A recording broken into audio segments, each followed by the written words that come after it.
right, mic check, mic check. Let's get into this one, shall we? I bring down the bumper here. Let's turn that down, all the way down. Boom, baby. All right, and then what was that? That was a crazy movie. That was actually a pretty good movie. But hello, everybody. Welcome back. I've been doing this pretty consistently now, and I thought I would do because I was talking about it because we have like Masters of the Universe, Obsession, The Backrooms. What's another one? There's that. Michael. What else? There are a couple spring / early summer blockbusters that have come out. Other than like the Odyssey, where it's like, okay, yeah, we'll give the Odyssey a review when I go see that film, whether I see it in 70 millimeter, whether I see it in 70 millimeter or not. All right, but what I thought I'd do is I thought I'd come on here and just kind of give my thoughts and reactions to this movie, because holy crap, I have some thoughts and I have some opinions. Here's the other thing too, is like I've seen how a couple which it sounds stupid when I say this, but like there are parts of me where it's like I wish here's the thing. With social media, this movie was spoiled like the second it came out. Except for the very ending. I did not expect that. Like there were a couple things, like for example the boys' night scene was spoiled. What else was spoiled? What else was spoiled? Oh, what ended up happening to Sarah was spoiled. What happened to Ian? Dude, I watched the Honest trailer when it got spoiled, but then forgot. Oh yeah, that is what happened. Like, but this movie's been out for well over a month and a half. I think it's been out for 2 months. There are some theaters where it's still having a successful theater run because of how successful of a movie that it was. But I just wanted to give kind of my thoughts and opinions to the movie and go over it. Be sure to let me know your thoughts in the comments. If you guys are enjoying the stream, be sure to hit that like and subscribe button to help the channel. But let's get into it. What I wanted to do, because I've seen a lot of people have gotten trolled online and been like, man, that was an ass take, or, like, because some of the topics that it talks about can kind of be sensitive, because yes, there is a lot of control. Control is definitely a huge part in this. And so some people, when they give their opinions, and then it's like, okay, you're not. And like sometimes you catch a little bit of stir fire and stuff and get mixed up in that. I want to get myself mixed up in that too, because there are a few thoughts and impressions that I had on this movie, but like I want to just kind of like dive into it and just go off the rib. So I have about a couple slides here to kind of remember, hey, talk about that when that happens, because there are so many points in the movie where like this is kind of where I wish I didn't see what was going online before I saw this. Like there's parts of me which I probably wouldn't have even looked at this movie. I would have been like, ugh, it's a horror movie. Okay, yeah, the main chick, she's kind of pretty, but no, it's a horror movie. I'm going to say far, far away. But with how, like, so many things, like, for example, one of the big things coming into this film that I already knew from the jump is we know Bear's the villain. We know Bear is, he's a shady character, and we know that he's the bad guy. But there were multiple parts in this film where it's like, kind of wish I didn't know that coming in, because there are parts throughout the film where like you kind of go, okay, not a little bit of redemption here, but like there was moments within the film where I was like, but then there were other moments when, because one thing that I'll say, and you don't notice, here's the big thing too, spoiler, because I'm going to be hopping back and forth from a whole bunch of points. Why would his best friend who, by the way, now again, I don't know if the whole rumor of Nikki and Ian sleeping with each other and having like swings on and off, I don't know if that was real or if that was just something Sarah said to further the plot of like jealousy or whatever. Why would you like if your best friend is obsessed with this girl and you're sleeping with her and banging her but don't want to commit to a relationship and you know how much he likes her, why would you not tell him that? Why would you keep that shit secret? Now, that's not for me to pose. Oh, Bear is a victim. No, Bear is not a victim in this movie at all. Like Nikki is, and the main like scene that tells it, which I couldn't find an image, but it's the scene when uh he's waking up after he was texting Sarah, and then Nikki's like, you know, get me please, you know, she's asleep, get me now, you know, and then it's like, what's so bad with with hanging around me and stuff, and it's like, damn, because there were a couple other things like the phone call was pretty, like there were, if you did not know, because I was noticing this too while watching the film, if you did not know that Bear was the villain in the film, there were one moment, then two moments, then three moments. There were moments throughout the film that were sprinkled in where it's like, okay, he's the bad guy. Okay, he is the bad guy because he's showing. And one of them, the big one too, on the phone call, which I think I have a somewhere around. No, not right here. No, not right here. Somewhere around this scene, which that too. But so we'll get into it. We'll go through some of like the big plot points and stuff. Play the video. I can't. I wish I could. Is that the new Masters of the Universe movie? One of them. It's a different one. It's the one where oh, what's her name? The chick in He-Man. It's where she's obsessed with Adam, and they don't actually go back to Eternia. This is when they're stuck before they go to Eternia. No, I'm teasing. Um, but yeah, hopefully one day I can do a review for He-Man, because I definitely want to give a review for He-Man. All right, I would play the video, but like my my my trailer reaction. I was doing some trailer reactions the other day for two movies, and both of them got claimed. And it's like, oh my gosh, I'm not even gonna look at the movies then if they're not gonna count. So, anyways, anyways. But again, with there were just plot points and beats throughout the film when you kind of go, oh, okay, but then you really, and I think the big one, if it, again, kind of wish I watched this like without not knowing anything and no spoilers, but like fresh for the quote first time, the phone call scene. Not the phone call scene when Ian's calling him and he's like, bro, she's been lying about her dad.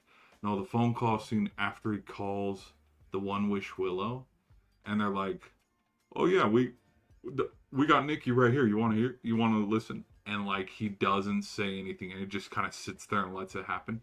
That kind of goes, huh? But there's a lot of psychological stuff with this film that is definitely stuff we haven't seen in a while. That's like, hey, you know what? That's kind of a unique and original idea. I was trying to pause and think of the words because we look at this is very. Let's just go through the actors here. New actor, new actor. Do we have any of new actors? New actors. That's about it. Okay, so those are the plot points. I grabbed an image for every single plot point that I wanted to go over, because it's like this film, would this film have made a lot more money? Like, let's say, you know, instead of this actor, it's somebody else, like, you know, that's sort of middle aged, you know, late 20s, early 30s, like Tom Holland or Timothy Chalamet or Finn Wolfhard. Would this movie have made bonkers? Yes, like obviously, but like this is kind of what shows where the potential, and same with the Backrooms, because the only actor I knew from the Backrooms was Clark, because he was, in Doctor Strange, and he was in 12 Years a Slave. And so, like, you know, no name face actors like putting themselves in these roles to get bigger roles. Like, I actually think it's very, like, it's kind of unique. But this kind of shows to me when you look at the budget, and like I'm going over like original concept, original idea, um, and like original tropes.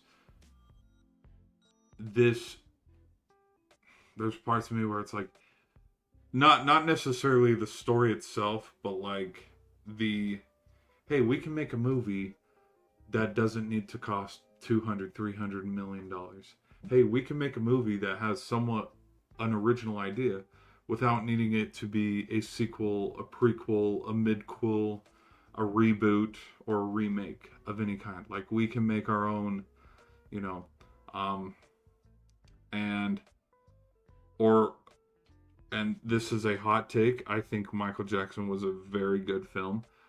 Biopics are going to get really old really fast here if we are not careful, because we just had, like, I want to say since like 2018, like, we've had Bohemian Rhapsody, which was really good. We just had Michael Jackson, which was really good. Now that's a huge jump because there's a couple in the middle. I mean, for example, King Richard with Will Smith, like, that won an Oscar. That's kind of a biopic because it's about the Williams sisters and tennis and their dad and his point of view. Sort of like, I think it's a loose adaptation. I'm trying to think of what else.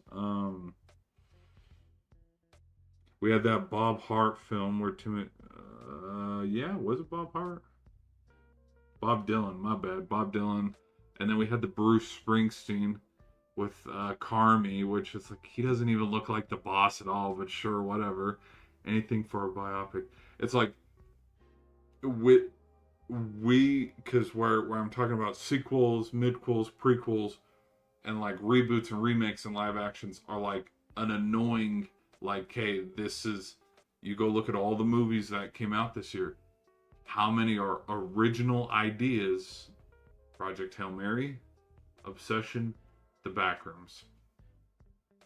And I can't, because, like, for example, Michael, it's original, but it's also a biopic. Because, like, Minions, that's like what, the third Minions movie. We got what was that? Supergirl. Supergirl's not original at all. Superman didn't come out this summer. What else came out this past summer? He-Man's a remake. Doomsday is just going to be another sequel.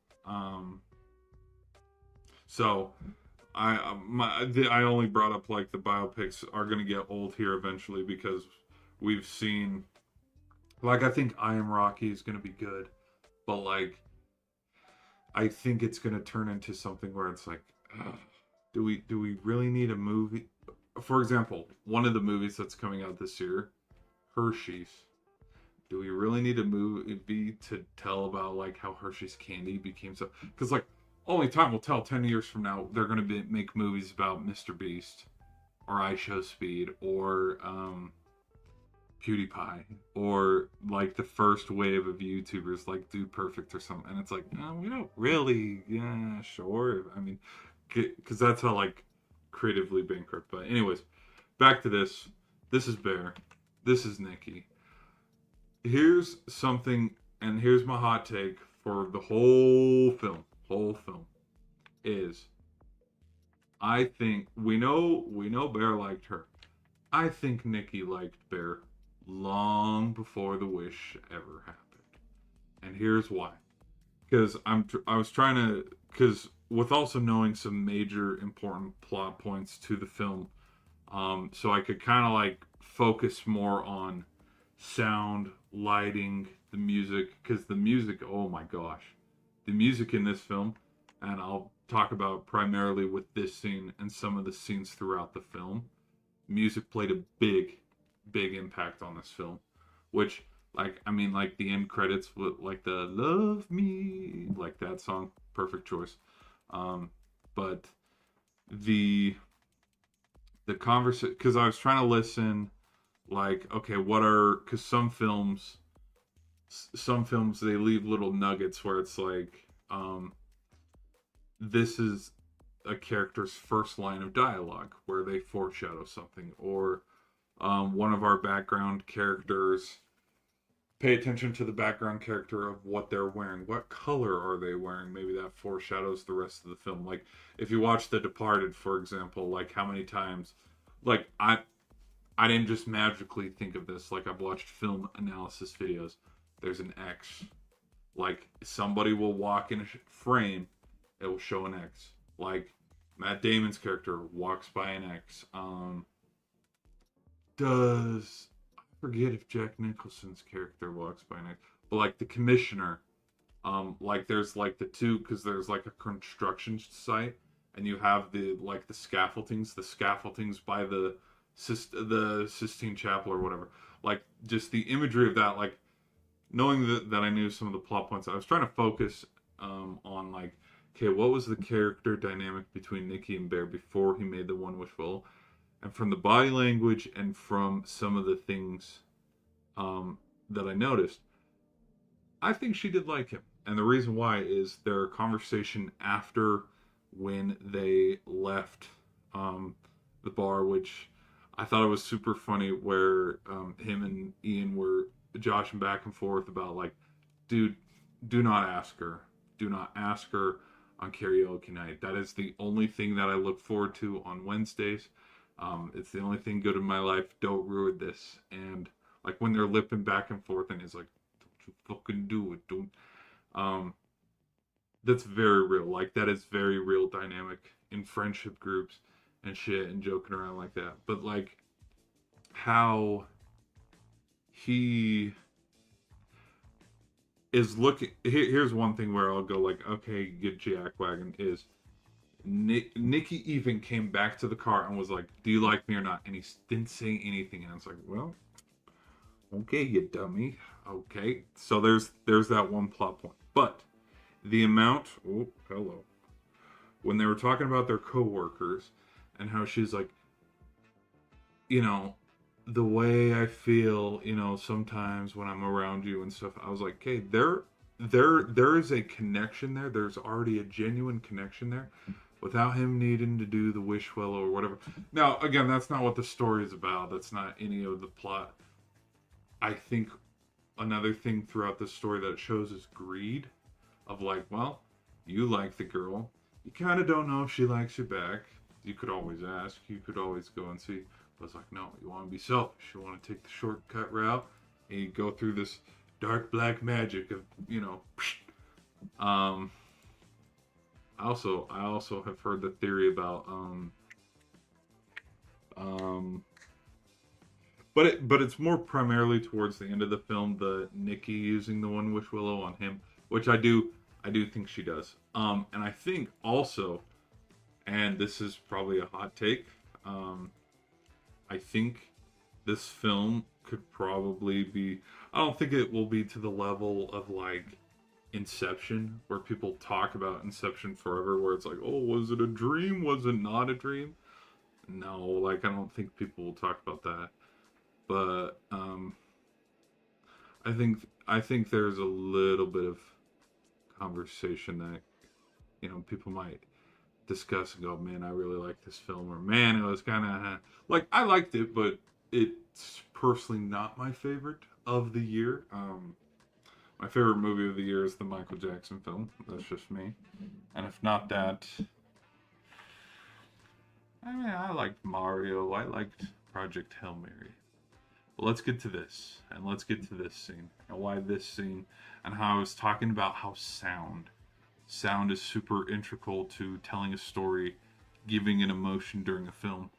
The reason why I think sound is so important, and here's the other thing too. If walking into this, if you did not know this was a horror film, you would have found out right away during this scene. Which knew it was a horror film coming into it, knew a lot of the plot points coming into it because a lot of it had been spoiled for me. Also, warning too, whether you're watching now or later, I am going to continue to spoil the film. So that is your warning. Click away if you do not want to hear any spoilers. But before you click away, hit that subscribe button. Helps out the channel a lot. So, Um, Nikki and Bear kind of have like a heart to heart about how like they feel connected. How there are some things that we can talk about that I can talk about around you, but I can't talk around about everybody else. Which is like, genuine connection and friendship there. Build on that a little bit. He could have asked her out normally. And again, if he would have asked her out, she probably would have said yes. Because the other thing, too, and in the dating world, is sometimes girls play hard to get. Guys also play hard to get, too. Because that's that fun, tension and chemistry of like, holy shit. And again, that's like how awkward Bear is as a character, which I didn't understand the dynamic, too, of like, sometimes like he's super awkward and does not know how to talk. And then there's other moments when he's commanding the scene and it's like, huh? Like there's a lot of back and forth, but it is what it is. So, um, he had multiple chances to ask her out, did not. Again, she asked him, "Do you like me?" And he pissed down his leg and didn't say anything. And it's like, oh, okay, all right, big hoss. So then he grabs the one wish willow. Also, he said he had stuff for her, and I noticed here's what I noticed, and there's parts of me because I was starting to notice some things. Is obsessed Nikki was like, "Hey, you had some gifts for me," but like normal, play it off, whatever, see about it later. Nikki didn't even mention it. So there's parts of me like in her subconscious she knew, but she didn't ask him to show. Maybe I don't know. Maybe I'm reading into it too much, and maybe Nikki doesn't like Bear. But it's like, why would she say the things? Anyways, um, so he was like, I wish, Nikki would love me more than anybody in the whole fucking world. And then he snaps the one wish willow. There's parts of me that think he could have reworded it differently because, I mean, there clearly are a lot of extremes to that. But right after, through the whole first, because the snap happens around like the 15-ish minute mark. But through the first 10-15 minutes of the film, there's music, there's laughter, there's like it's kind of a comedy, buddy film, like friend group, coming of age. Not really, but like it's a normal film. And like there's background, there's sound effects, there's everything. The second like there is music, he snaps it, silence. And then instantly like he looks over, as you can see from the car. Well, I'm covering half of it, but she's just standing there, silent. And there were some scenes in the film where I just laughed because I was like, oh, okay, because it right after that it was like, okay, it's go time, and then she comes back over, and there's a little bit of like, yeah, creepiness to her like wanting to get back in the car, her trying to figure out like, you know, you know, yeah, my cat died. Oh wait, no, it was your cat. And oh gosh, what else? Like there are so many things where I was like, yeah, that's kind of how people act, sort of. But yeah. Anyways, all right. So which one is right after? Yes. Okay, we'll get to that. So, anyways, he convinces him, and it's like, all right, sure. Because at this point, too, I think he's so like surprised about what the hell's going on, like he doesn't know how to act. But I think once he figures out what's actually going on and he knows in control, that's when it's like, okay, you're kind of an ass. But because at this point, I don't think he actually really knows what's going on. Because at this point, too, he doesn't think the wish is real. He doesn't. He thinks it's whatever. Which I do think the wish willow, yeah, it's real. Yeah, because like he pulls up the, is it no, yes, no, you know. So people are like split, and they were talking about like placebo effect. No, it yeah. Anyways, so there's this scene. He doesn't take advantage. He doesn't sleep with her, and like she like totally freaks out, and he's like, "Wow, what the hell?" And then this scene. Okay, there were a few moments that could have been like spooky and jump scary. If you want, it jump scary is not even a word. This scene, this scene was freaky as hell. The other scene where like she's watching him sleep is kind of spooky too, but it wasn't like jump scare. Which there's also a jump scare sex scene, which didn't think that would ever happen in a film, but that is no. She screamed something right here. I can't remember what she screams, but it's one of those when you're watching a film, the film gets really quiet. It's it's whatever. There's little talking, their dialogue very quiet, and then like super loud. She's screaming. She jumps off the bed or whatever, and then like she's floating around and like she's like grabbing a vase and like blah, blah, blah, blah, blah, blah. Oh, don't worry, baby, and all that. And he's like, what the hell is going on? Which again, if you read the red flags, should have broken up with her right there and been like, oh hell no, woman, get out of my house. All right, I like this poster. This poster was kind of cool, so I threw it in there. All right, moving on. Yes. Okay, let's go from right here. Okay. Here is what I kind of cuz obviously it built through the story. But one thing that I kind of didn't and it kind of shows the selfishness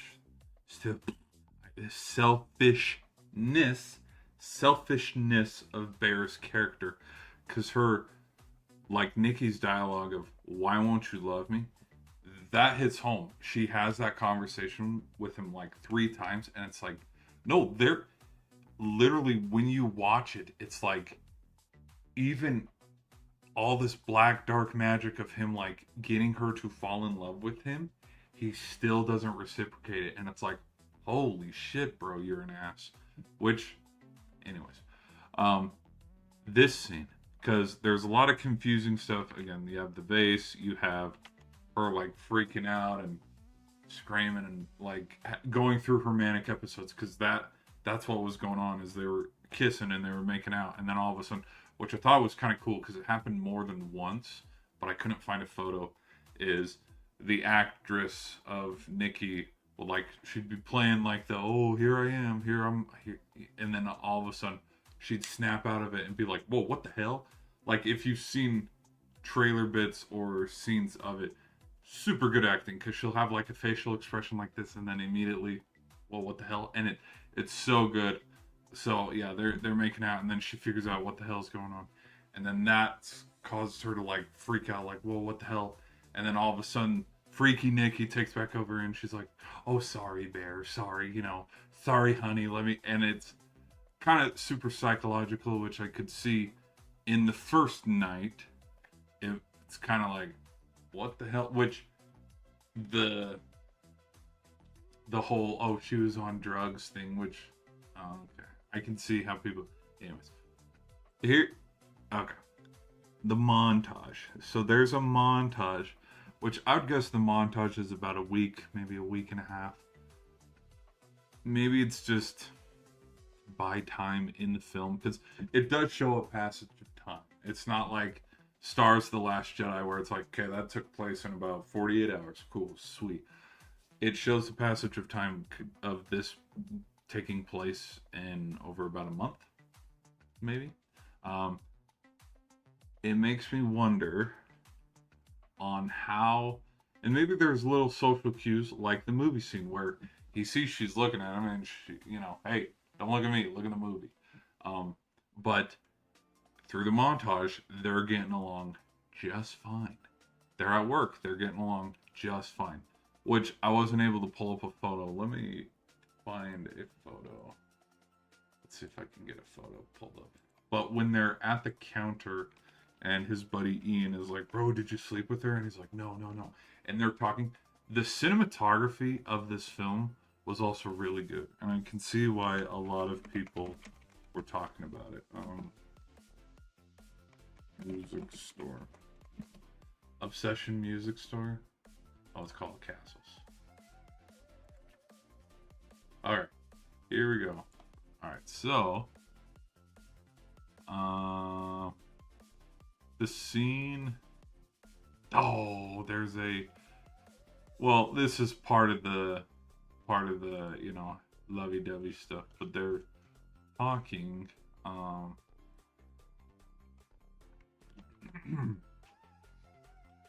Maybe it shows it.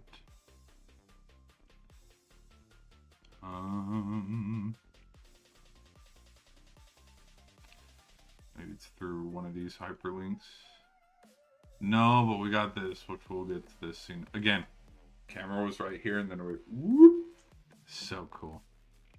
Just little film techniques like that. There's this. I can't find. Maybe it's. Hold on. Let me go to IMDb. Maybe I can find it through IMDb. I'm the best. That's what IMDb stands for. I'm the best. Alright, it should be down here somewhere. Like, hey, parts of me wants to watch this and just see how much of a tongue-in-cheek. There it is. Alright, 7.9. Damn, it has over 200,000, almost 300,000 reviews. Where is Pretty Hold Me? I'm trying to find the scene. I don't. Here it is. I don't want to, Well, okay, we'll just go with this. Because she's hiding. She's in the frame right now. She's behind him because she's going to be behind him. And then she's going to walk over here and then just stares at him. Stares through the back of his head. And she just sits there. And the I don't think it was a one track. I think it took multiple takes of like camera A, camera B, camera A, camera B, camera A throughout their conversation. But like the fact that like Nikki's character's just sitting there staring the whole time. The attention to details, like it's pretty cool. This scene, which we'll get to it. Here's my hot take. This is when I think he was the most in love with her. Hot take, I'll explain it when we get to the end. Yeah, she gets back in his car and she's like, alright, let's talk. This scene I thought was weird as hell. Like how she started reading about like Hansel and Gretel and like, put it in me. It's like, okay, whatever. Funny but weird. What else?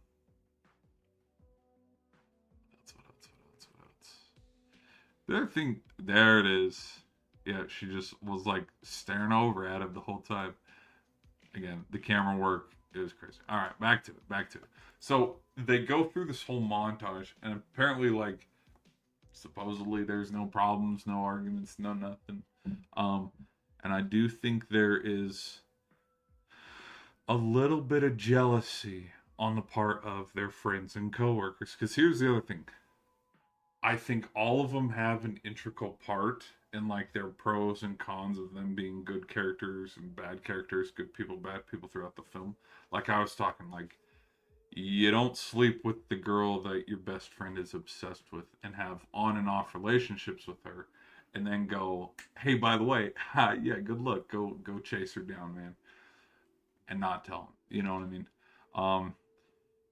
The other thing is like the amount of like jealousy too on Sarah's part of liking Bear. Like if you knew Bear was, there's the other thing too. If you knew Bear was socially awkward, and if you knew Bear liked Nikki, say something before you know he pursues her.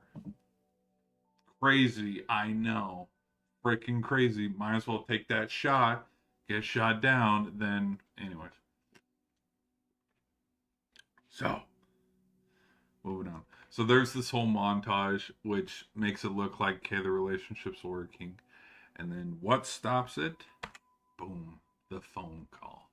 But again, there were probably a handful of other things. Because there's other, like, show don't tell moments of, I think at this point too, by this point, I think Bear probably knew. And again, it's stuff that happens off screen, off camera, when you're pushing the plot along. Show don't tell.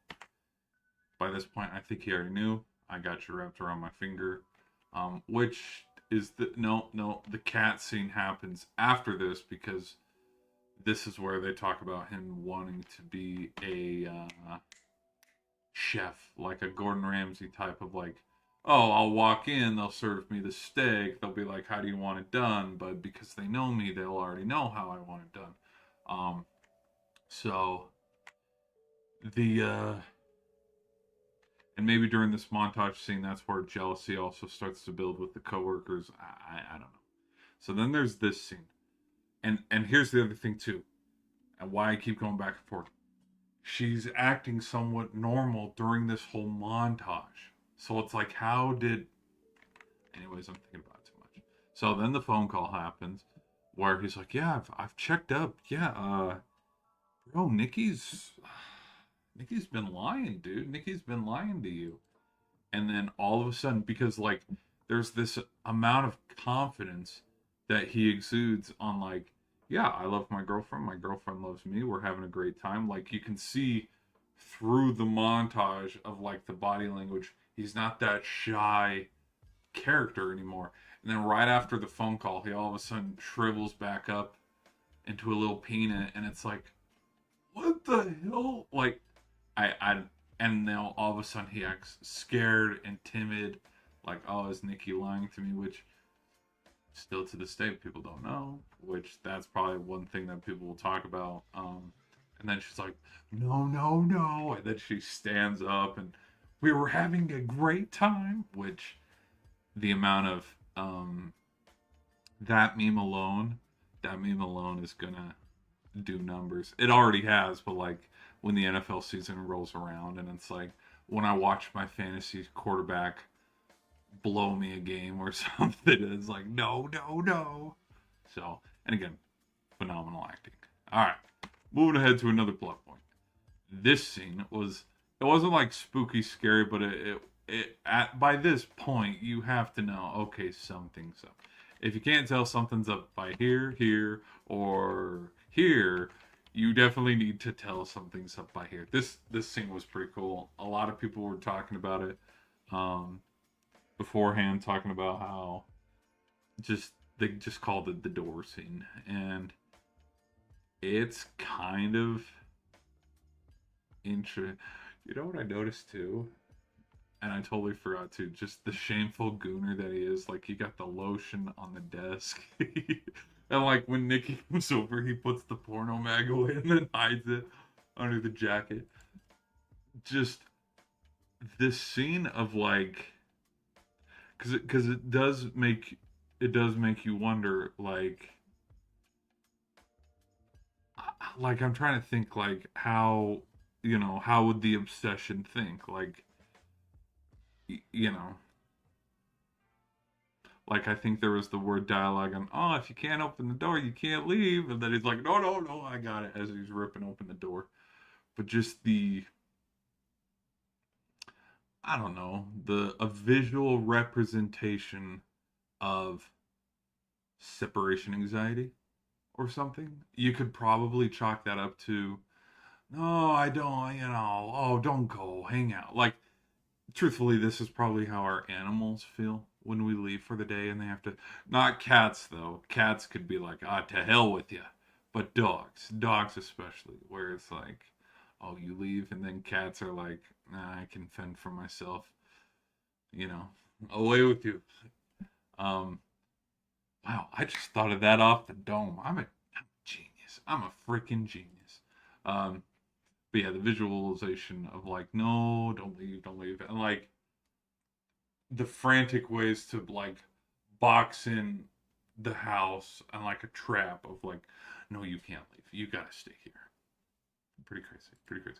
And again, through the music and through the sound effects, like the music's kind of like, oh, we're happy, lucky, whatever. Like we're having a good time. Um, we were talking about dinner, like what was that all about? Don't freak out. We can't, be having that. And then all of a sudden, like he's going away because I think she makes him breakfast or something like that. And then like his eyes like veer off where he can see the door, and then all of a sudden his eyes just go, and like you can just hear the of like the sound effects. I'm like, oh shit, what did she do? Because I think it was even before this scene. Like she put the cat on the ground. Oh, it must have had to have happened because she's like, I made you lunch. Which, by the way, not only A, the cat sandwich, which is BS, but like an apple, only two items. What the hell? There's no love in that. Where are the fruit snacks? Where are the sodas? Where's the chips? Where's like, little snacks and maybe a second sandwich? Huh? That ain't love. No, anyways. But yeah, like the amount of the sound effects and the musical cue of like her doing something where it's like, oh shit, so hello, instantaneous. Like the music cue happens, I'm like, oh, something is about to go down, and like you can tell through the body language, and then it shows and pans to the door of like, oh shit, maybe Freaky Nicky is crazy. All right, moving on. This scene, um, this scene was super super cringe. The scene was super, super, super duper cringe. Um, I think I don't blame Ian for not wanting to. Oh, and the other thing too is I didn't put it because I didn't know what can and can't be shown on YouTube. Um, but like he leaves and then she just stands there and like she pisses herself, which is like, oh, like you feel bad. You obviously feel bad for the Nikki character. Um, but like she's got throw up all over her mouth, like she's all bloody and all this stuff when he comes back, and he's like, "Whoa, what the hell?" Um, which in fact, let's move this image up because this happens at work, and that if I'm being like legit 1000% legit. Here's another one of those points because I was talking about like there's moments throughout the film I'm like, okay, all right, boom, like where it's like he's showing Kate, yep, he's an asshole, yep, he's an asshole, yep, he's an asshole, he knows exactly what he's doing. This was one of the plot points of like, why the hell are you flirting with Sarah? Now I get like, okay, it's a friendly gesture, they're friends, but it's like the right after he snaps the one wish Willow, um, and after the dinner scene, because we go through the montage, like you can tell that there's genuine like connection, like chemistry, and then this scene happens, and it's like with Nikki, there is none of this kind of chemistry after the dinner scene throughout the rest of the final product of the film. And then all of a sudden they're like, which she's flirting with him too, which, you know, and it's like, again, should have told Bear your feelings. If you knew, you've known him for however long you've worked here, he's a little socially awkward. Should have confessed your feelings instead of these passive aggressive, oh, you're, yeah. Anyways, anyways. But yeah, this whole scene when he's, and maybe I'm reading into it too much. Again, I've been streaming for almost about damn near an hour. Maybe I've already dove in. That's not even a word, but dived into this film and already dissected it too much than anybody else has given the thought or attention to talk about a film. Um, what else? Let me check something else real quick. Oh, is there? Oh, our music's away. Here, let's come back here. There we go. There we go. There we go. Let's go right there. Let's turn it back down. Let's keep it down. Hopefully you guys are enjoying the stream. Let me check the chats one more time. I looked at the chats in a minute. Yeah, if you guys are enjoying the stream, be sure to hit that like and sub button. Um, but yeah, thank you guys for being here. The and again with the cat, how does the cat taste or something like my little food critic is like it's yeah, like gross. And from that point too, red flag, bro. Red freaking, because that's the other thing where it's like everybody, yes, everybody has their goods and bads, but it's like it's also Bear's fault too, because it's like he stayed in that. Like, could have just broken up, but it's like, no, no, no, no. I'll continue to cycle through.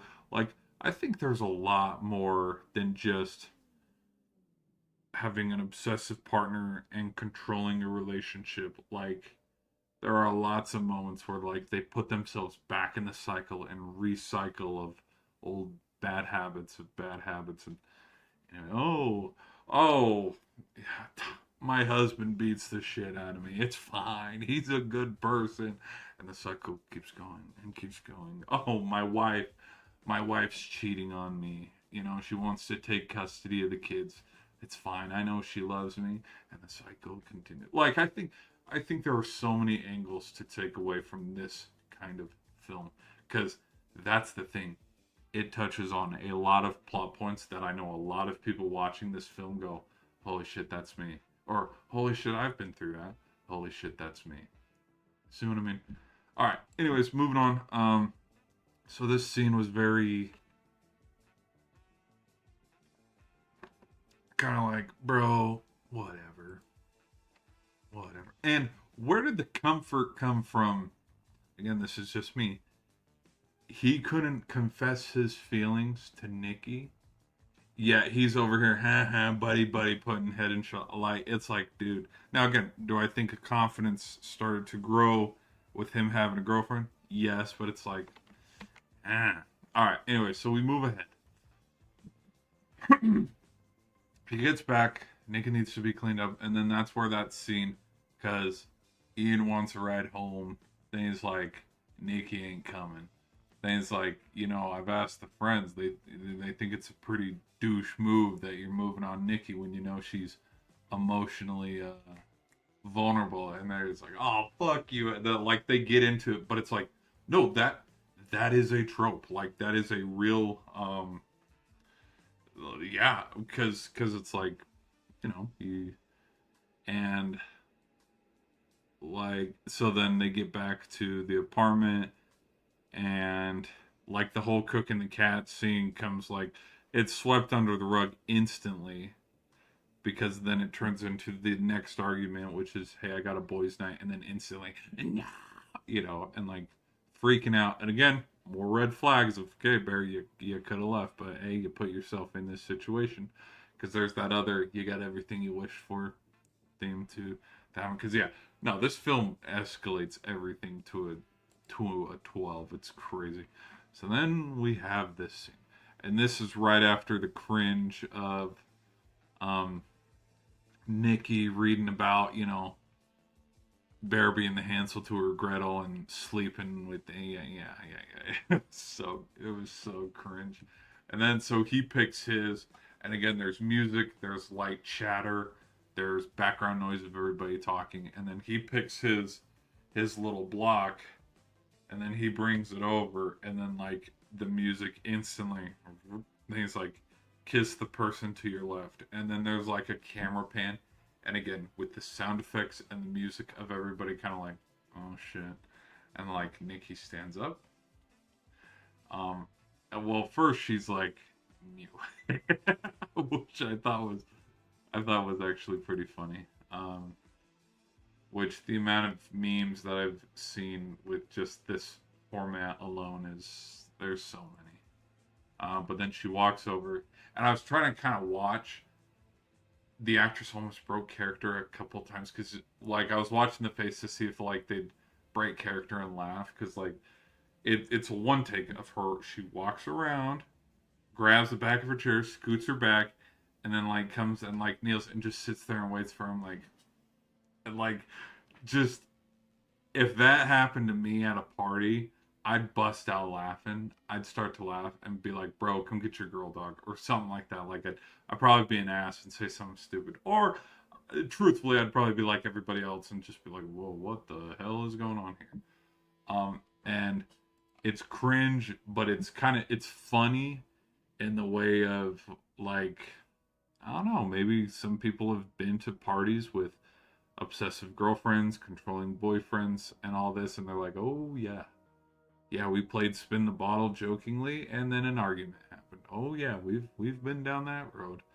Um, I also think the other thing of like hopelessness and desperation that continues, because this is end of the second act and then we start to go into the third act of the film. She's like, I was joking, guys, I promise. Or maybe I wasn't. And then like she's like super straight face, and it's like, no, like, no, she wasn't joking. But again, she's possessed with the obsession, and then like Nikki tries to grab back hold, and she's like, it's not me, which the amount of times like she falls in and out of the trance, super crazy. Um, I don't think, no, it's later that night. It's later that night when her and Bear have that conversation, in the bed. Um, but so she's like, it's not me, it's not me. She breaks the glass ball, starts to shank herself in the face. Crazy, absolutely crazy. Um, and where I think of like desperation, and I'm not blaming it on the friends either, because like I do think the friends tried to reach out as much as they could to Bear, but Bear was being a jackass and was like, no, no, no, no, no, we're fine. She loves me. She loves me. And then there's like little subtle, like moments of him finding out, like, oh, you don't love me. Like, is Nikki happy?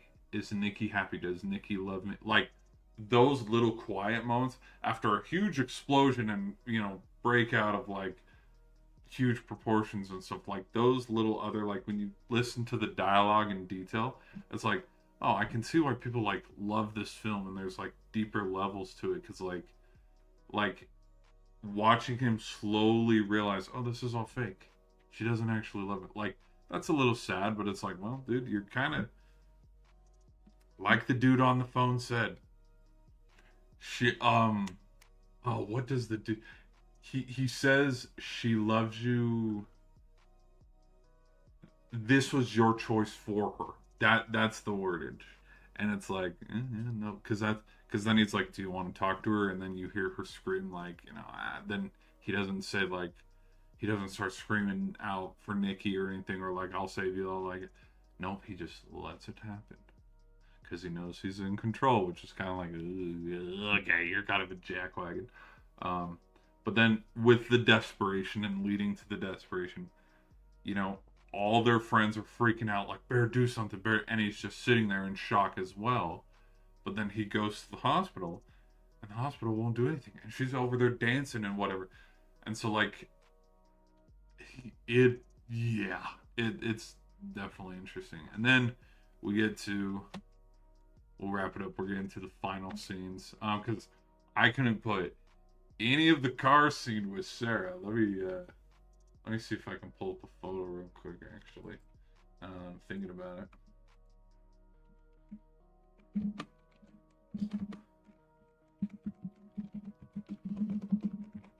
Yeah, there's a lot of stuff at the end of this film that I cannot show. Um,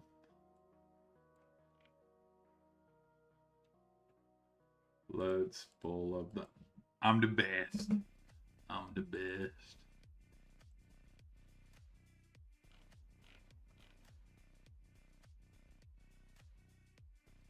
How the hell is Christopher Nolan #2 on top ranked act? He's top ranked on the IMDb. All right, let's get to it. Let's get to it. Photos. No, not trailer. I would show the trailer, but I know some studios don't play nice. They do not play nice. Which is like, I mean, you guys tell me. Do I seem pretty comedic, informative, kind of giving my own thoughts and reactions? Not like, let me click it. Hey, I'm gonna go. Let me go grab a drink from the fridge. I'll just let this play for 5 minutes and not give my own personal input. Let me steal this content. No, I feel like I'm giving my thoughts and being pretty smart. I mean, you could also look at it from another angle, from the One Wish Willow store point of view, where it's like they knew all along, and they're like they're the most evil characters in the whole film because they knew what was going to happen. Because this is not their first rodeo. Okay, I'm trying to look for the car scene. Here's one of them. Because yeah, this is a huge psychological.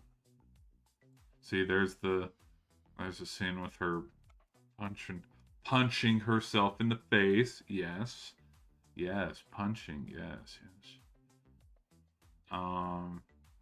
Yeah, that. Yeah, that. We're not. You shaved your bush. Yeah, there's a couple jumps. Didn't know boobies would be a jump scare. All right, here it is. Here it is. Here it is. Here it is. All right. Again. Um. The amount of, I don't know, like I know it's a stereotype and I know it's kind of a joke, but it's like the second you get in a relationship, everybody else isn't interested in you, and everybody's all of a sudden giving passive aggressive remarks on like, oh, you'd be so much better with me, or because it's like literally I've seen that in my own life personally on like, I don't speak, I don't speak for all women when I say this, but like the amount of times that I've like, because again with the friendly banter between the coworkers and friends, and like when you can tell like one of the friends in the friend groups likes the other, and it's like, yeah, like they act weird and they act stupid and klutzy and stuff. It's like, yeah, that's very much like that is a trope that's like right there on the screen when you're watching it at first, right after the one wish below. It's like, oh yeah, that's totally real. That's exactly what goes on.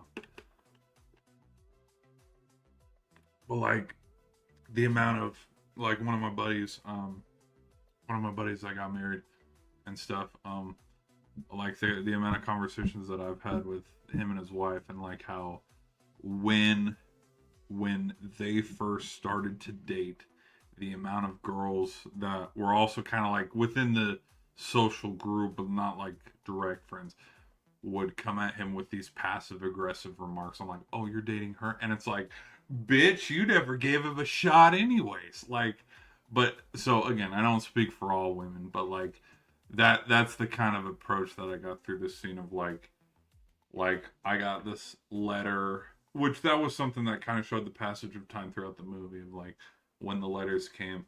But then now all of a sudden, now with 10 minutes left in the film, not before, not, now after you've seen the amount of freakouts that Nikki has had, now you want to be like, I think you'd be better with someone like me. And again, with jealousy, and if this are rumors or speculation, because I believe this was also the scene when she said, yeah, Ian's been banging Nikki on and off for the last 2 years. It's like, wouldn't that have been something to say earlier? I don't know. Anyways, but then somebody, like a linebacker right over the middle, Clay Matthews style, just rams right into bam, bam, bam, bam. And then, we see what happens to her. And then there's this whole, like,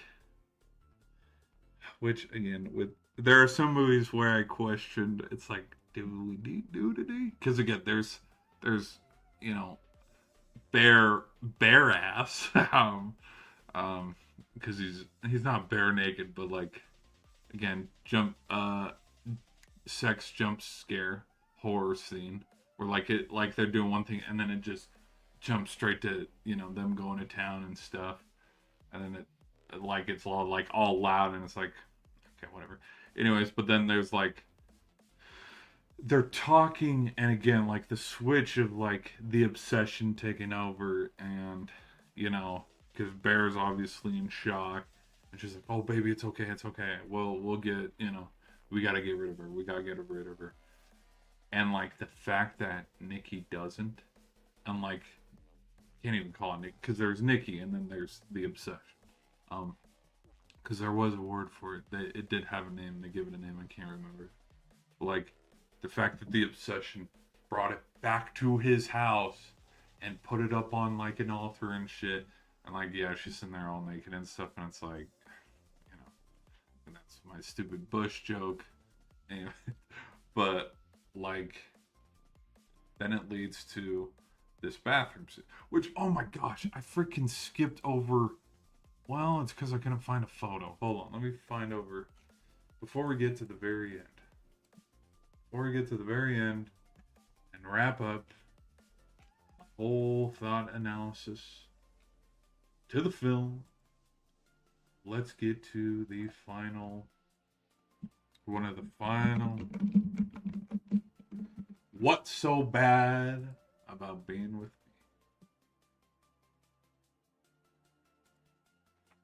Oh, here we go. AI overview. No consent, selfish ego, fake reality. And it's like, well, yeah, duh. Duh, that's where he proves he's kind of a... Alright. Here we go. Because again, Nikki falls in and out of the trance.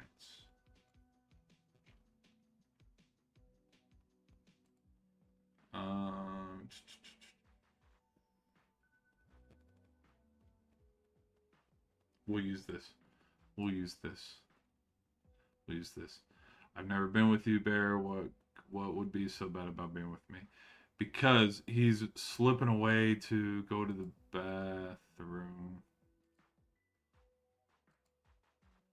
She's sleeping. It's me. Please don't wake her up. And he's like, what could be so... That's the final, like, moment. Because, again, like, coming into the film, like, I knew he was the bad guy. I knew, like, you know, his own selfish reasons. Like, I knew Nikki was the victim in this because she was trapped. She had no clue what was going on. You saw when she was coming in and out of the trance. She was like, whoa, what the hell? Like, we knew Bear was the villain. And so that's why I'm kind of like, to come back full circle, why I kind of wish watching this the first time I didn't know that spoiler point.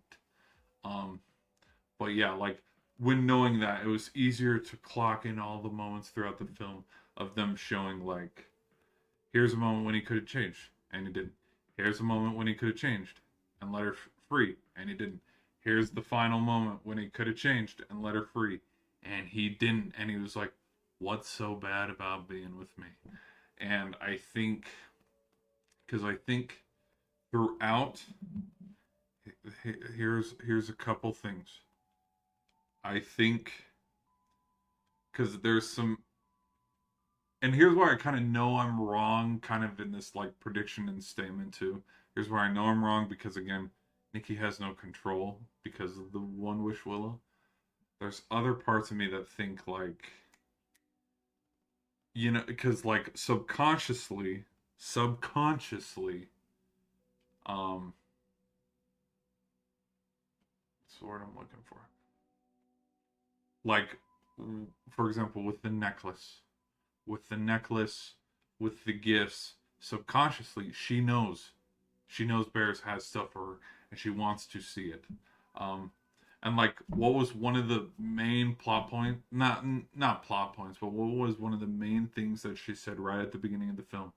If I like a guy, they will never know. I'll keep it secret, you know. And so, to me, of all those, and like seeing the chemistry before he snapped the one wish, that's my theory. I'm like, I think she liked him, but because he took that agency, that's where it's you know, that's where it's a bigger problem. And again, with the like with all the other little subtle stuff of like how the entity, because I think the entity is also a little bit of a reflection on Nikki's self-conscious, because it's like, how the hell did the entity, for example, like when they walk into the music store and like the entity, you know, the obsession doesn't know the boss. The obsession does not know the boss.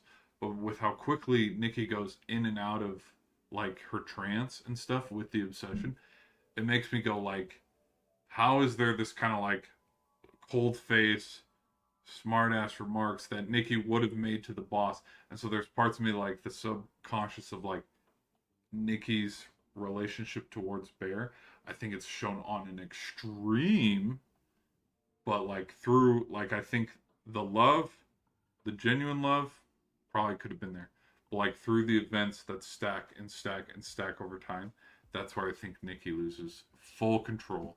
And again, through the repetition, through the plot points of like, this is where Bear could have let her free. This is where Bear could have let her free. This is where Bear could have let her free. The plot points of being reminded, like, why don't you love me the way that I love you? That's what dug it deeper, dug it deeper, dug it deeper. Versus, here's my crazy thing. It's like if he reciprocated and showed the same amount of love, which is boom, boom, boom at the very end of the film. And that's the big conclusion that I'm going to come up with here. Everything would have been fine. But it wasn't. It was very, even through the wish, it was one-sided. And so then that leads to this scene, because she's like, I'll go clean up, don't worry. He comes back, and then he's like, what the hell? And he has his own little side quest where he goes up to his buddy, he goes up to Ian, and he's like, I need you to make a wish. I need you to counter my wish and wish that none of this would have happened. You know, then he's like, yeah, give me a freaking break. Then he's like, I wish for $1 million fucking bucks. Then he smacks it, and then all this rain falls. Which, again, budget-wise, it looked like pretty cheap at VFX. But it also kind of looked pretty cool, too. And, like, what would have been even funnier is if, in that point, because you could see in his eyes, if all of a sudden he just started beating the shit. That would have been funny. Not like funny haha, but like funny as in kind of like Sarah and Ian's, because I think all four of them were at fault, but who was the most at fault? Bear. At fault of, you know, your boy's acting weird. You know his girl is acting weird. And it's like, he's telling you make it, and you like, whatever. I don't know. Not saying he, got what he deserved in his comeuppance. Because then all of a sudden he comes over, bro, the $1 billion, man. The $1 billion, man. Come out here, it's real. And then like he opens the door and then Nikki, bam, one shot no scopes him. Which is a plot point that got spoiled for me, but I even forgot because I rewatched it and I was like, oh shit, yeah. Totally forgot. That had been spoiled, I think, through the CinemaSins and then the Honest trailers, and it's like, yeah, that's good. Okay, but then back to my final point, sort of, with the final shot. Because again, by the end of the film, you're like, you forget he has a cat. Because it's like, that's one of the excuses that Nikki uses to go sleep with him is, yeah, my cat, I know your cat, And then we got the lies about her dad and stuff, which I think we will never know the answer until the director says something otherwise. But the amount of, and again, with subconscious, how I was talking about subconscious, I think subconsciously, either the obsession is over analyzing and realizing, like, through jealousy, oh, he loves Sarah, and so I want to look like Sarah. Like, there could be that. Or the obsession takes over Nikki's subconscious, and Nikki was always jealous of Sarah. Because remember how Nikki was talking about, well, she's kind of like a Stonewall when we talk. Was Nikki already jealous of Sarah beforehand because she knew that Sarah liked Bear? Huh? Maybe. I'm probably thinking about it like too much. I'm already thinking about it. I hit the go live button about 10 minutes after I finished the film. I'm still processing the film as we speak. I liked it though. I liked it. But with this, so he's sitting there, he already, inhaled all of his catnip and stuff. And then he's about to throw it up because again, too much of a wuss, too freaking selfish, and he's about to gag himself and stuff and throw up the, oh shit, I shouldn't have done that. Now my gag reflex.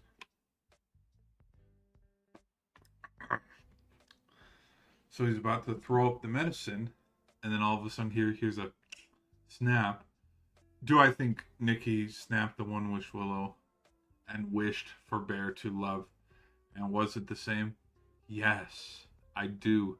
Because the amount of, like, again, through song, sound effects, lighting, and visual representation throughout the movie, he doesn't smile like this once after he does the wish willow.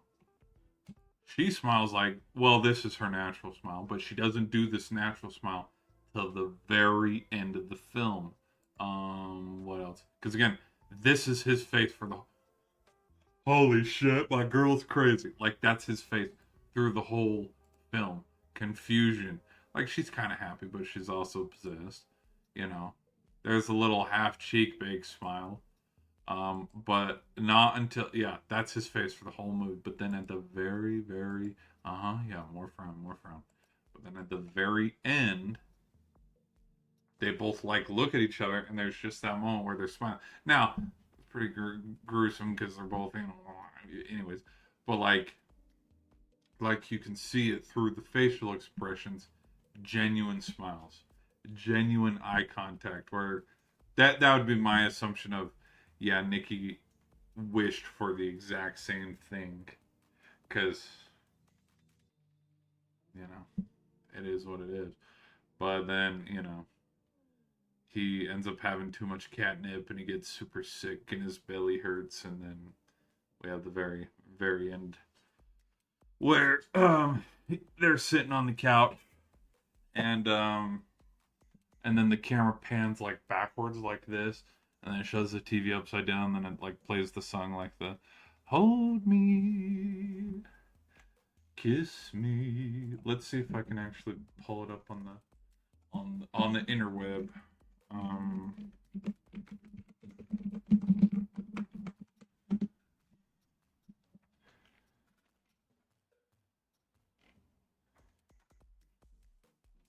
oh my gosh, there it is. Dude, there it freaking is. Hold on.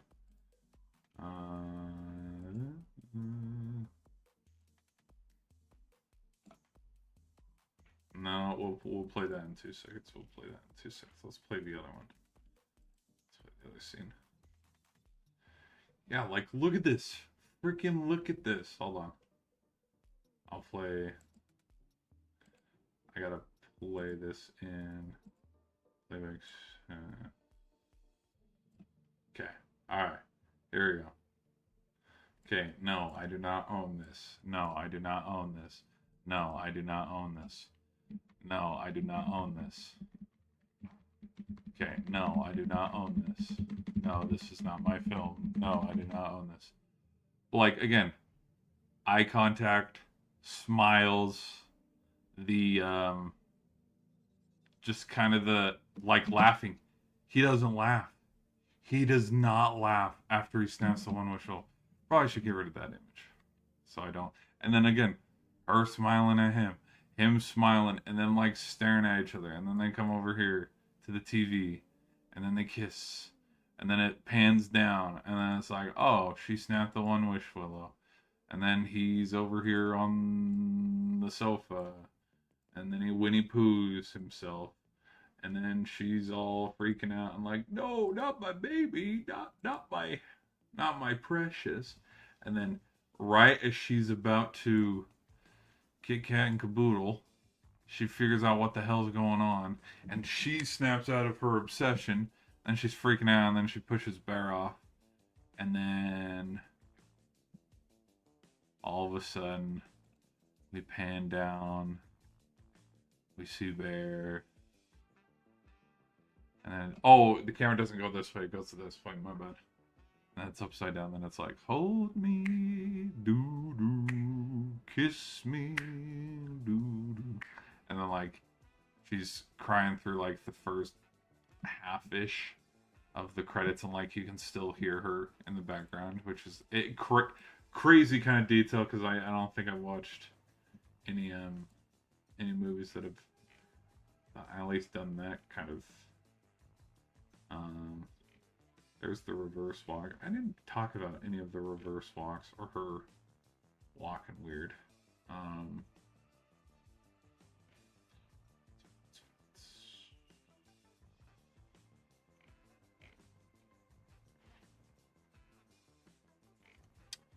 The best part of the ending wasn't even in the script For real? That seems like clickbait. You know, the other thing too, I haven't even looked at because now I see, like, look at this. Obsession casts goes over blah blah blah. I should probably look at that later. Because I haven't watched any. I haven't watched any film reviews or analysis on this. All I've heard is through friends and peers and um, just yeah, through like honesters and cinemasins and all that. Like just that it's good. And I was like, well, it's finally on streaming, so I will go watch it. And so my final thought point and synopsis on this film is it is definitely it is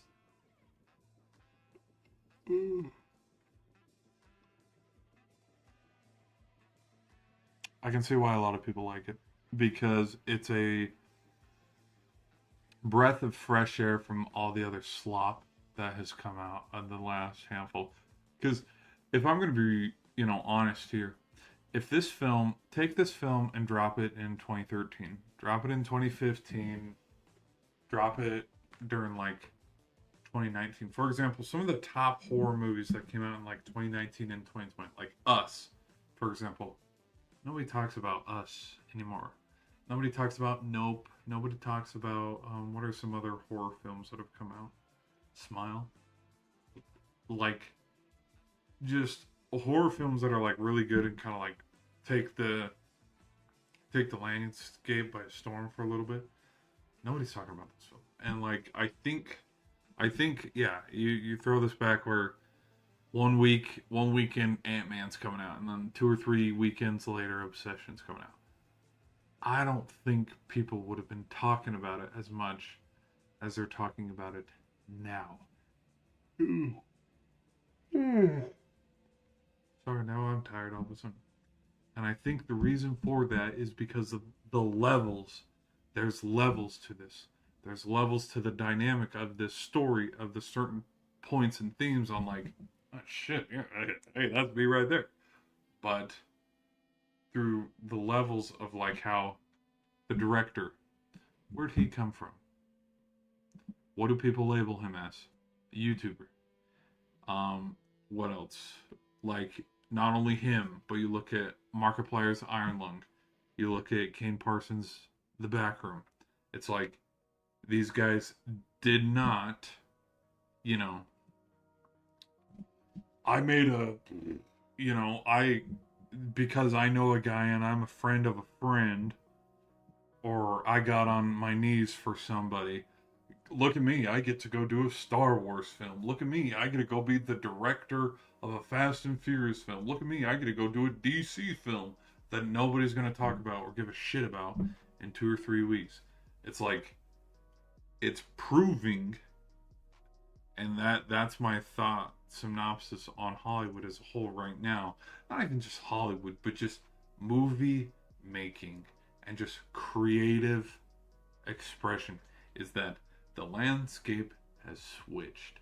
And like where this already blew the Blair Witch Project out of the water on considered money that came back, it just, how many, I mean, I have a strong firm feeling that for the next handful of years, and I might sound damn crazy when I say decades, I think it's going to be owned by smaller creators.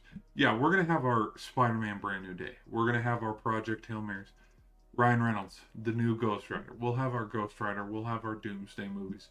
Nolan will come out every 3 or 4 years, be like, hey, you got to see this on IMAX, baby, as I make the Odyssey, okay? Those films are going to come out. But you know what else is going to come out? These kind of films where it's like, oh, what was the budget? Oh, the budget was under $1 million and the return on investment was $500,000. Only time will tell. There will be a movie and people will not shut up about that movie because it will be one of the best films and people will look at it like The Godfather, Rocky, the first Avengers, Infinity War. They will look at it, Jurassic Park, they'll look at it like a moment in time or Back to the Future, whichever one. They'll look at it like a moment in time because it's going to be a film that will be the budget. They'll look at the budget with actors, actresses, behind the scenes, camera editing, everything. It'll be an independent film. It'll be under $1 million, or at least ballpark under about five. Okay, 5 million. Okay, like let's say they get a somewhat kind of little well-known actor, but not to the level of like Finn Wolfhard known, or like RDJ, where it's like, dude, we gotta bring a truckload of money just to get you in here. But like, it's so indie, but it has such a good, word of mouth and just weekend carrying over to carry over. It's gonna make $1 billion. We will have $1 billion film one of these years. I would predict it by the end of the decade. By the end of the 2030s. Not like, well, yeah, this year's already halfway over, and so like 3.5 years. That's a small window, but add another 10 years. Yes, we will have somewhere. We'll have a film that will gross near $1 billion with only a budget of about 5 million or less, because that's the way we're going. And this was the first step. Not just this film, but this era of what we're seeing, where it's like, damn, yeah, this film is good, but it's like, yeah, you throw this in any other film year, yeah, it gets talked about a little bit, but then it probably gets forgotten. Versus how many people now, when people talk about the MCU or Robert Downey Jr. coming back, what are we really talking about? We're talking about how good the MCU used to be. We're talking about Iron Man. We're talking about, I don't like how Chris Hemsworth's only wearing a black shirt, because it's like, what? Why? It's because we know he could have been wearing his nomad suit. We're talking about the good films instead of what it is now. So, anyways, that's a hot take. That's a hot take that I hope ages like wine. Of, yeah, give me a, we're gonna have some no-name director, some YouTuber is gonna come out here, and with his shoestring budget of, it'd be crazier, because at that point it'd be lower and lower. Like, well, this director made 500 from a 3 million. Well, this director made 400 from a 2, just a 2 million. Like, it'll be weird where like they'll be like, oh yeah, watch this. Oh yeah, watch this. Where who can make more money with less of a budget. Because like at the end of the day, with this film, it was the writing, it was the acting, it was the story that made the money. Not, oh well, it's because we paid The Rock, 80 million to be in this. Like, no, look at Godzilla -1. Now Godzilla -0 was a lot more money, but Godzilla -0 might do exactly what it did with Godzilla -1, where you look at Godzilla, you look at the animations, you look at the CGI. The film was fantastic, and it's like, it's a Godzilla film. We shouldn't, how much of a story could we tell with Godzilla here? But it was so cheap, and then we compared it through the other films that came out at the same time, and went, wait, they cost how much to make the Marvels? And it did it return? Oh, yikes. So, anyways, that's my hot take. Yeah, one of these years we'll see a director in a movie make $1 billion off of like a $5 million budget. That would be so sick. That would be crazy. That'd be freaking crazy. And they'd talk about it in film classes. They'd talk about it. They'd probably do. For hell's sakes, look at they're already gonna have classes about Nolan. 50 years from now, 25 years from now, they're already gonna have classes on Christopher Nolan and how to, like, the amount of filmmaker and a scholar he was, and there will be little test quizzes on, now what kind of equipment did they use to muffle the sound? And it's like, oh my gosh, okay, sure. But like, look at Tolkien and all of his work. There are college courses on Tolkien. and Lord of the Rings, and I just I and argue with a tree if you want. Next to the Bible, what's the most sold book? Lord of the Rings. I actually think it's Lord of the Rings. I think it's Lord of the Rings. Let me go double check. Hold on. Boop boop boop.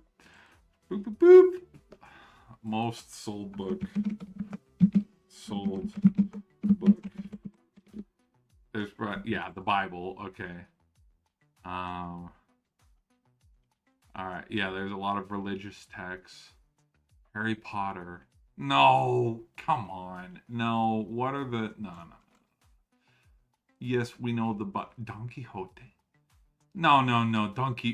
Is Don Quixote really the most sold book out of?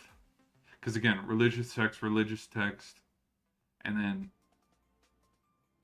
no, 24 most, but it is Don Quixote. There's Lord of the Rings. I was wondering where it was. Guys, you got to get your numbers up. You know, the Boy Scouts is almost catching up to you. All right, here we go. Oh, here we go. Harry Potter Goosebumps. Berenstain Bears. Too sick. Woo-hoo-hoo. All right, Nancy Drew. Which you know for a fact. Like, you already know. Like, big producers have already looked on. How can we make a Berenstain Bears film? Illuminations. Oh my gosh, I hate to. Why did I say that out loud? Illuminations. Hell, they took a Mario. They're in the middle of making Nintendo movies, so it'd have to be a studio like that or Universal. DreamWorks. No, I could see DreamWorks doing Berenstain Bears. Now that I'm thinking about it, because you can't Disneyfy it. Their look, you would have to do the artwork of into. You would have to do something around this. So is this Sony? Was Puss in Boots Sony?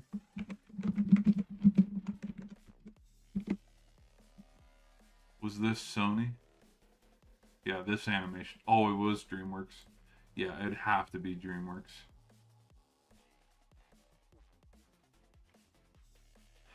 Because the best way I can at least for me visually thinking about it is like Disney is bubbly in the ways of like Simpsons, Family Guy, American Dad. I know they're not the same at all, but like drawing wise and animation wise versus the detail of like the fur and the bear and the hats where it's not bubbly. Like you can see the actual ridges and outlines of these drawings.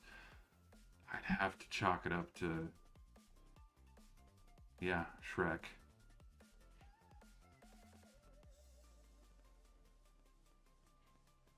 Yeah. They've already thought. I mean, they've already made a handful of Diary of a Wimpy Kid movies, and they'll probably make a see all books.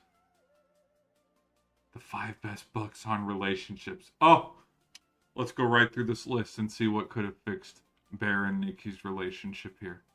Getting the love you want. Bingo! What else? Hold me tight. The 7 principles. Well, they weren't married, so that wouldn't work. The 5 love languages. Boom. Bingo, baby. That would have worked. And then models. Attract women through honesty. Hey, dude. That's some ball knowledge right there. Bear wasn't honest. Bear was not honest. You know ball. All right, guys. That'll be my thoughts. This was a good movie. A little weird, a little freaky, a little unsettling on some things. But especially that scene. That scene spooked me. Spooky. What else? So, but it was good. I would recommend it. I'd recommend it. I'd recommend it. Because it would kind of makes you think. it's a thinker. Kind of makes you think and go, oh yeah. All right, people on the shorts end, we're gonna do a hard out. Thank you all for hanging out though. Thanks for all the likes. The stream got a lot of likes, but we've been streaming for almost 2 hours, so we'll have to wrap this up. And that. Sweet. I gained a couple subs. Thank you. Thank you. Thank you. No, thank you. No, thank you. All right. Alrighty. All right, people. All right, people. But yeah, whether you're watching now or later, be sure to give me your thoughts on the film. I ended up watching this one primarily due to word of mouth. And that's where I think the impact on when you want to. I am going to use the word shill, because that's the word that's been thrown around a lot lately, is shill, where people have talked about like, I mean, what's the big thing that just happened at San Diego? You know, so the San Diego Comic Con, and people were like, well, only the shills got invited, and all that. And it's like, okay, sure, yeah. The truth is, there's a lot of truth to that probably. But you think, and like you look at it, all the good movies that have come out this year, unless you read the book Project Hail Mary, chances are you weren't really looking to watch that movie. You weren't looking into it too much. You weren't looking and going, gosh, this Ryan Gosling guy. Let me go project. This movie looks so damn good. You weren't thinking that. You were kind of just like, oh, all right, it's another movie Ryan Gosling's in. I'll probably watch it whenever it gets to streaming. But because of the word of mouth, because of how much people were positively talking about it, it made you go, oh, okay. Which even this kind of led into what his new project is, which I saw. Hold on, let me show you something real. Ghost Rider, because hey, here's again, I've already gone over it and talked my smack on, what's the word I'm looking for? On just the direction that Marvel's going, where it's like, you're gonna need this dude for Secret Wars. You're gonna need Spider-Man in the symbiote suit. You're gonna need Wolverine. You're gonna need Hulk, and you're gonna need Ghost Rider. You're also gonna need the Silver Surfer, but the male Silver Surfer. So I'll let you figure that out. It's like these are huge characters in the Secret War story. You can also have your Ultimate Iron Man. You also have to have Miles Morales, Spider-Man as well. You gotta have there are a handful of characters by just like looking at the cover alone. But it's like, no, dude, we want Yelena. We want the Thunderbolts, baby. Which no hate to them. They're getting their paychecks. They're making money making these movies. It's not their fault. So I saw Ryan Gosling one of these he's like, wow, I've been wanting to play this one forever. And it's like, you're just saying that to say, but like, as I was scrolling through my feed, oh, he's been whoop, he's been pitching this since like 22 actually. I had no clue. Was it Free Guy? What movie was he doing? Ryan Gosling movie. Oh, whoops. 2022. Oh, The Gray Man. Yeah, it was since The Gray Man. Which he was probably pitching it because you got Captain America right there. Okay. And so I didn't know that. I didn't know through all the press junkets and all that, he was being like, well, I'd love to play. Because it's like, yeah, everybody would love to be in the MCU right now. Because like freaking Freaky Nikki, there's already speculations that she's in talks to be in the X-Men movies, and it's like, oh, okay.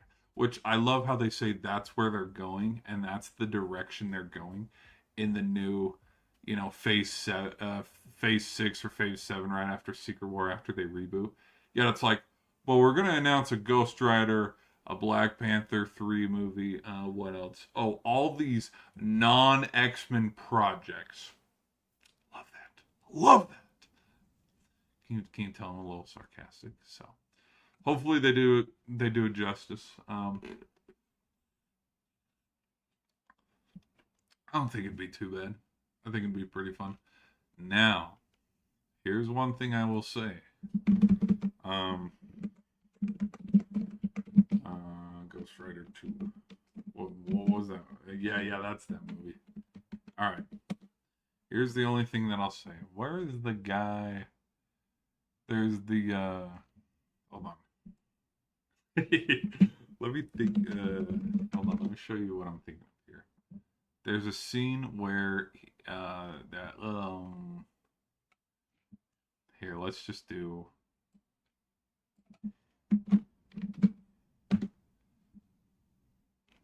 No. Here it is. Sorry, this took me for freaking ever. Um, they better make Nick Cage this character. Yep.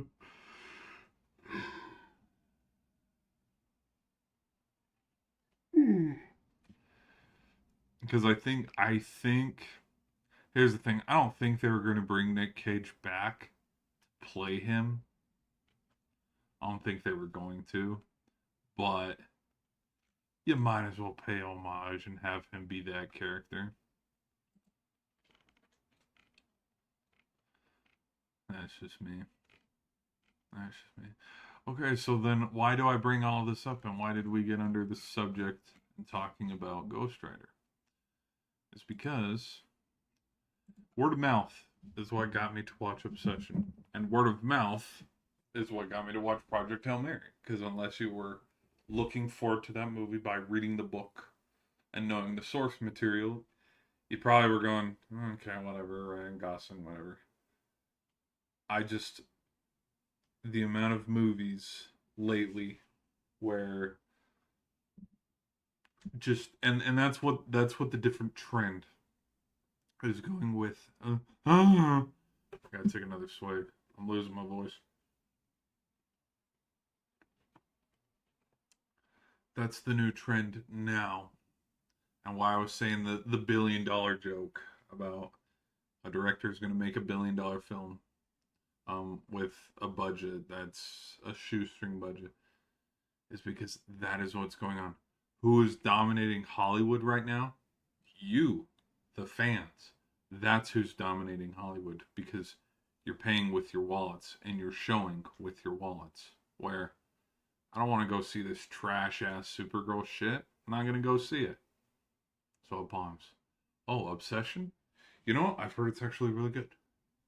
Here's my card. Let's get one popcorn and you want a drink? Yeah, and people are paying with their wallets. And so I think when it comes to this film, like word of mouth, really good. Had no clue about this movie.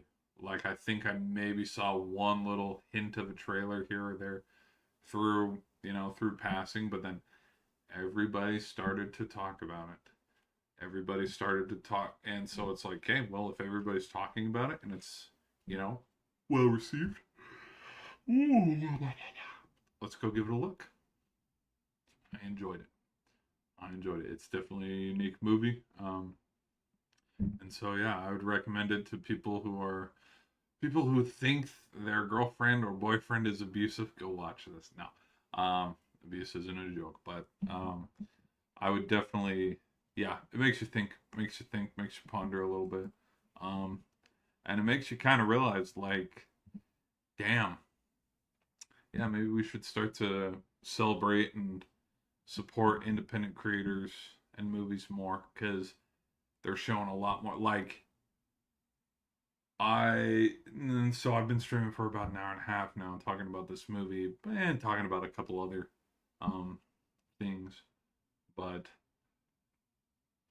when I watch Doomsday, yeah, I'll be talking for an hour and a half. When I talk about Spider-Man, yeah, I'll be talking about it for an hour and a half. But more in regards to Doomsday, you know what I'm going to be doing for that hour and a half? Probably ranting. I'm probably going, this is why this movie is shit. Because, like, the amount of heart, I know heart is a loose term to use here, considering it's like, yeah, hey, you're giving it your all when you're bashing the shit out. But, like, passion projects, you can tell that this was a passion project. And there are very few movies where it's like, oh yeah, this was, hey, bills were due. Bills were due. They needed to get something going here. And because like I look at the Odyssey, for example, and I've not seen the Odyssey yet. I've heard reviews, I've seen some stuff. Um, but like bills weren't due. If bills were due for Nolan, he would have made a better movie. And like that's why we have people, you know, saying, "Oh, Mel Gibson should make one," and then you got people like Musk being like, "Yeah, I'll pay you $100 million. Go make a good, go make a good, go make a good Odyssey movie." Or, anyways, I'll probably reiterate this on my Odyssey review, but creative choice. All the things that I've heard that were problems in that movie, creative choice. It came down to him because he could have put his foot down and been like, "No, we ain't doing this shit. We ain't doing this shit." Taking shortcuts, taking shortcuts and not involving the sirens, we ain't doing this shit.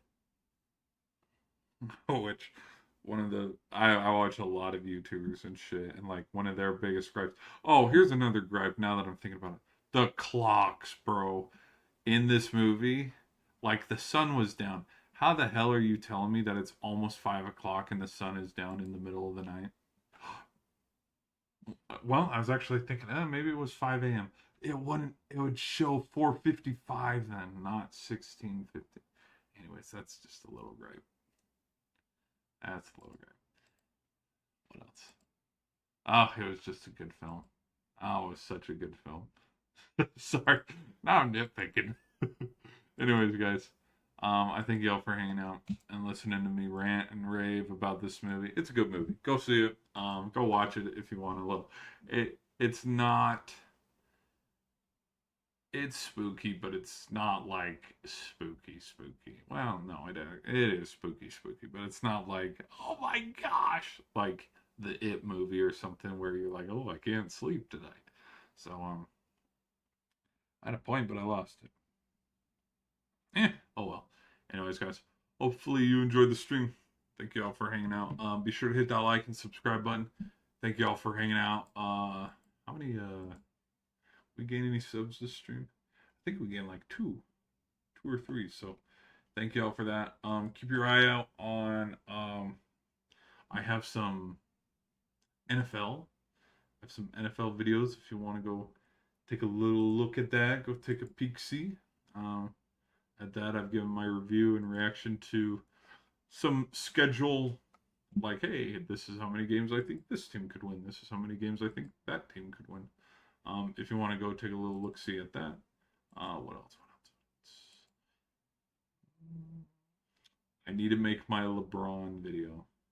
I did a LeBron stream, and that was actually very successful. A lot of you tuned into that one. We got over 100 views on that one. That one was pretty sick. I think at one point we had like 8 people sitting in the chat, so that one was sick. That's not the craziest concurrent viewers that I've had, though. My record on that is... I'm not touching that record again. That was a sick record one time. Anyways, it was over 100. One stream that I got had we were talking about Bills and Chiefs. It was like a Bills and Chiefs stream. We were ranting and raving about the NFL, and it got like 11,000 views in 1 hour. There were like hundreds of people shit talking each other, me. It was crazy. It was one of the best streams I've had. But all right. Anyways, enough of me yapping. I've almost reached the 2 hour mark. See, I've thought about this movie a lot more than other people. But yeah. All right. I got nothing else to say. What other movie reviews could I do? We got the Odyssey. We got to talk about the Odyssey. Oh, look at. Oh yeah, this. So yeah, this movie has been out for like over a month. Because this film theorist, their video came out 3 weeks ago. Oh, there's another one. Blade. Freaking Blade, man. You could have. You.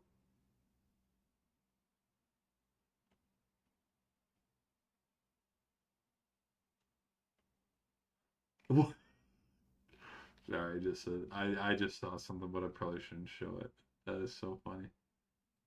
Oh, there, dude, there she is playing Last of Us. Are you freaking kidding me? No. Dude, I watched the film once and look who's already in my suggestions. Look at this shit. Dude, YouTube knows, man. They're like, "Oh yeah, you just watched a movie? Hey, hey, hey, I got something for you. I got something for you." Unbelievable.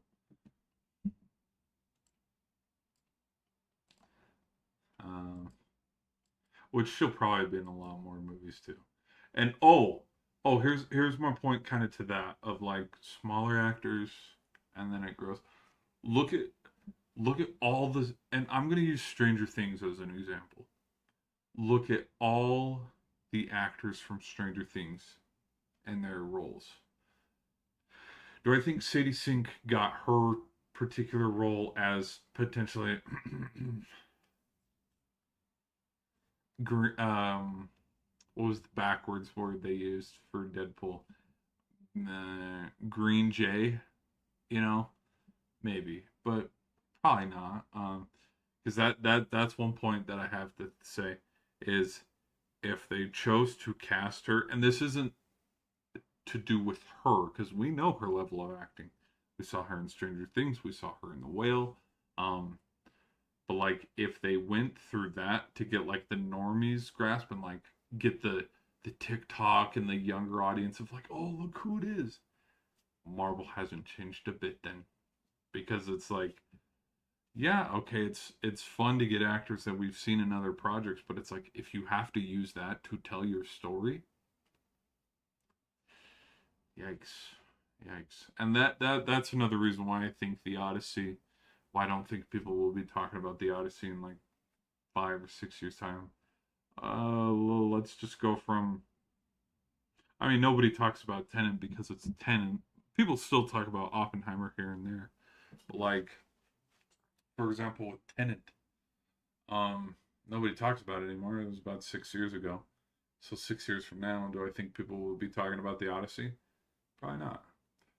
Versus where it's like, oh, we need to have Lupita Nyong'o, John Bernthal, Tom Holland, Anne Hathaway, Matt Damon. Like we need to have all these household names that everybody knows.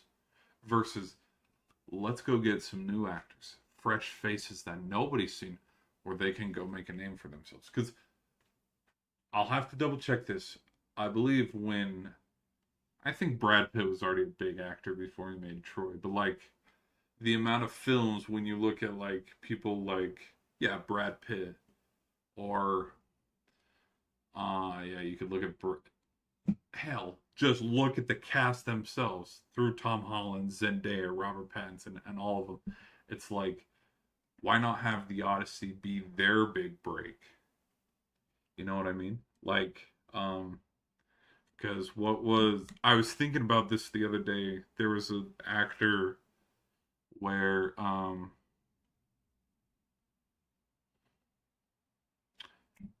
Norman Reedus for The Walking Dead, okay?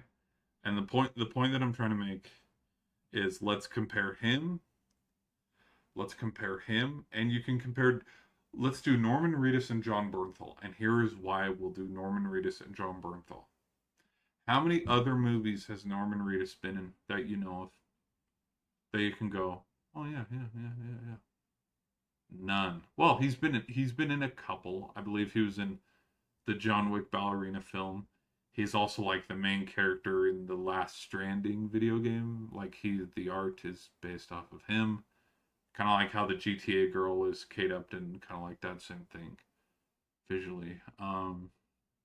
But like the point that I'm trying to make is You think about him, he is Daryl Dixon. You think about Mark Hamill. Mark Hamill is Luke Skywalker. Harrison Ford is a unique case where he's Han Solo, but he's also Indiana Jones. And there are a couple, like, he is The Fugitive. He's also in Sabrina. He's all, like, there are a handful of other movies and films that he's in. But just with Walking Dead characters, John Bernthal, think about all the other projects he's been in since The Walking Dead. But, like, Norman Reedus has been in The Walking Dead, and he's been in a couple other things, but people only know him for The Walking. And that's the point that I'm trying to make with The Odyssey is, and that's a point that everybody's been talking about, is they don't see Odysseus, they see Matt Damon. They don't see Penelope, they see Anne Hathaway. And that's where I think, like, if I was ever a film director, would I want big names in my films? Of course. Like, that'd be a great thing to have. But also at the same time is, like, you, case in point, like, people can go, yeah, Catwoman, Batman, Spider-Man, The Punisher, and Jason Bourne are all in this film. And it's like, at what point does it become distracting? Of, ooh. And that's not to say that they cannot act or command or take over a screen, and their screen presence is important, because it is. I mean, like, Matt Damon is a good actor. And from the reviews that I've seen, like, Robert Pattinson's character chewed up a lot of the screen, and he was one of the best parts of that movie. But at one point does it become very distracting where it's like, yeah, I can't see you as Odysseus' son. All I see is Tom Holland. All I see is Spider-Man. Whoops. So, I don't know. I don't know. So, that's just me. That's just me. Other actors can break out of that. Um, they call it range. They call it range. I'll be honest, like, off the dome, the only ones that I can think about is, like, Heath Ledger.